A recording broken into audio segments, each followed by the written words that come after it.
हालिया मानसून बारिशों ने जहां मुख्तलिफ इलाकों में मामूलाती जिंदगी को मुतासिर किया, वहीं मूंग गांव का वाहिद करकट ग्राउंड भी कई रोज गुजरने के बावजूद पानी में डूबा हुआ है। ग्राउंड में बारिश का पानी जमा होने के बायस नौजवानों की खेलों की सरगर्मियां मुकम्मल तौर पर मुअत्तल हो चुकी हैं, जिस पर नौजवान सरापा एहतजाज बन गए हैं। उनका कहना है कि खेलों के मैदान नौजवानों को मुस्बित सरगर्मियों की तरफ रागिब करते हैं,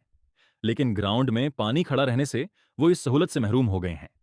एहतजाज करने वाले नौजवानों ने हुकूमत पंजाब, डिप्टी कमिश्नर मंडी बहावलदीन, वासा, टीएमए और दीगर मुतल्लिका इदारों से मुतालबा किया है कि फौरी तौर पर ग्राउंड से पानी निकालने के लिए हंगामी बुनियादों पर इकदाम किए जाएं।